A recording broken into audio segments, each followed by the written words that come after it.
नमस्कार, स्वागत है आप सभी का जनसत्य न्यूज पर। मैं हूं आपके साथ अनु सिंह। खबरों की शुरुआत करेंगे प्रधानमंत्री नरेंद्र मोदी की अध्यक्षता में हुई कैबिनेट की बैठक से।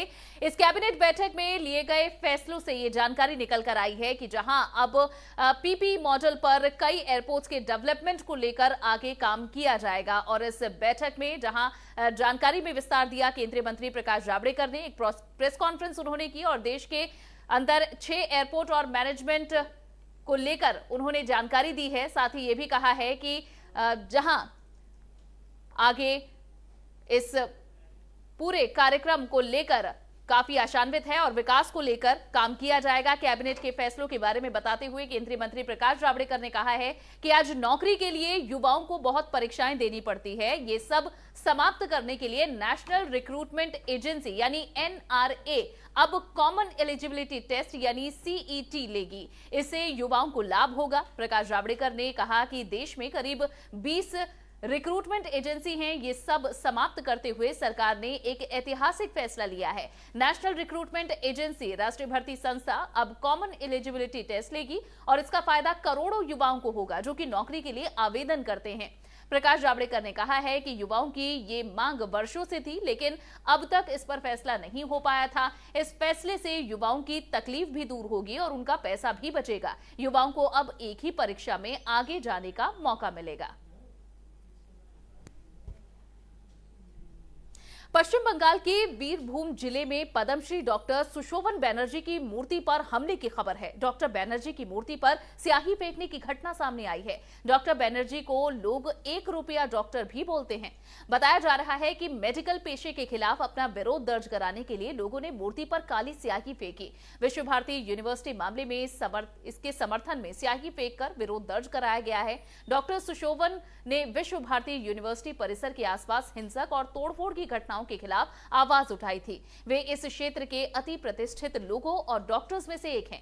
सामाजिक कार्यों में उनके खास योगदान के लिए उन्हें इस साल पद्मश्री सम्मान से भी नवाजा गया। इस इलाके के स्थानीय लोगों ने डॉक्टर बनर्जी की प्रतिमा लगाई। वे 1 रुपए से मरीज का इलाज करते हैं। इससे प्रभावित होकर स्थानीय लोगों ने उनकी प्रतिमा लगाई थी। विश्व भारती यूनिवर्सिटी परिसर के आसपास दीवार बनाई गई, जिसे लेकर स्थानीय लोगों में खासी नाराजगी है। 99 साल पुरानी यूनिवर्सिटी की सुरक्षा के लिए दीवार का निर्माण किया गया। विश्व भारती मामले में जहां कुछ लोग अब विरोध कर रहे हैं और कुछ समर्थन में अपनी आवाज उठा रहे हैं। डॉक्टर सुशोभन ने पौष मेला ग्राउंड के आसपास यूनिवर्सिटी की दीवार बनाने के लिए आवाज उठाई थी, लेकिन स्थानीय लोगों का इस पर विरोध रहा और वे ग्राउंड की पुरानी स्थिति में उसे देखना चाहते हैं ताकि सभी लोग वहां तक आ सकें। उधर तबलीगी जमात केस में प्रवर्तन निदेशालय ने जांच तेज कर दी है। ईडी ने तबलीगी जमात की फंडिंग से जुड़े देश भर के 20 ठिकानों पर छापेमारी की है। ईडी की टीम आज दिल्ली के जाकिर नगर समेत 7 जगहों पर छापेमारी करने पहुंची। इसके अलावा मुंबई की 5 जगहों पर, अंकेश्वर में 1 जगह और कोची में 3 जगहों पर छापेमारी हुई। दस्तावेज खंगाले जा रहे हैं। बताया जा रहा है कि देश भर के 20 ठिकानों से तबलीगी जमात की फंडिंग से जुड़े अहम दस्तावेज और इलेक्ट्रॉनिक एविडेंस सीज किए गए हैं। ईडी की टीम ने दिल्ली के जाकिर नगर इलाके में भी छापेमारी की। बताया जा रहा है कि यहीं पर जमात की मुखिया मौलाना साद का घर है। गौरतलब है कि तबलीगी जमात का कोरोना कनेक्शन सामने आने के बाद उसके मुखिया मौलाना साद पर पुलिस ने शिकंजा कसा था। अप्रैल में ही ईडी ने मौलाना साद समेत 5 लोगों पर मनी लॉन्ड्रिंग का केस दर्ज किया था। ईडी ने मौलाना साद के 4 सहयोगियों से पूछताछ भी की थी।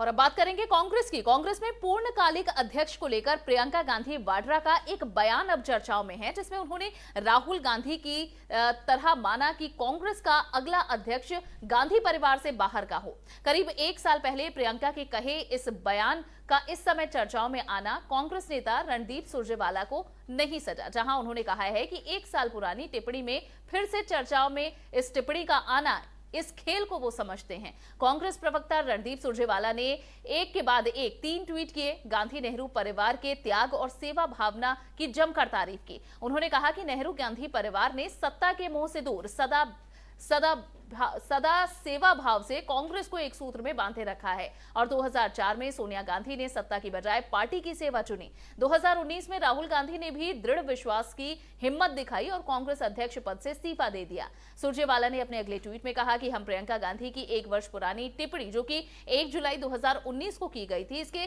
अचानक उपजे प्रायोजित मीडिया की रुचि को देखते हुए ये समझ रहे हैं कि ये खेल किसका है। आज समय मोदी शाह द्वारा भारतीय लोकतंत्र पर किए गए बर्बरतापूर्ण हमले का सामना करने और निडरता से इससे लोहा लेने का है।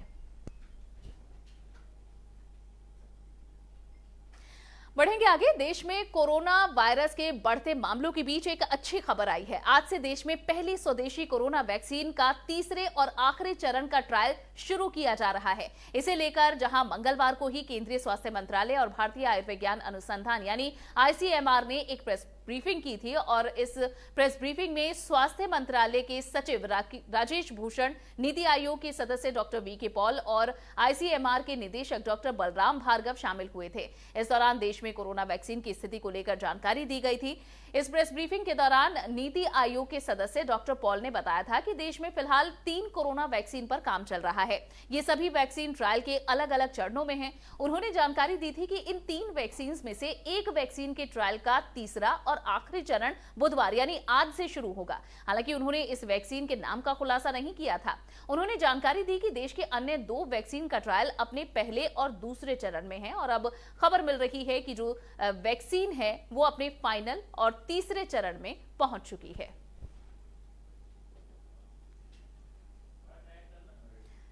तो स्वदेशी कोरोना वैक्सीन का इंतजार किया जा रहा था। प्रधानमंत्री नरेंद्र मोदी ने भी 15 अगस्त को इससे जुड़ी जानकारी दी थी। उन्होंने कहा था कि ये 3 वैक्सीन अपने अलग अलग फेजेस में हैं और जल्द ही भारत को स्वदेशी वैक्सीन मिलेगी, जिसे लेकर अब एक अच्छी खबर है कि आज वैक्सीन अपने तीसरे चरण में पहुंच चुकी हैं। ये 3 वैक्सीन हैं जो कि इस वक्त ट्रायल फेज में हैं। इसके अलावा जो बाकी की 2 वैक्सीन हैं वो पहले और दूसरे चरण में हैं और तीसरी वैक्सीन अपने फाइनल स्टेज पर पहुंच चुकी है। उम्मीद की जा रही है कि भारत जल्द ही स्वदेशी कोरोना वैक्सीन लेकर आएगा।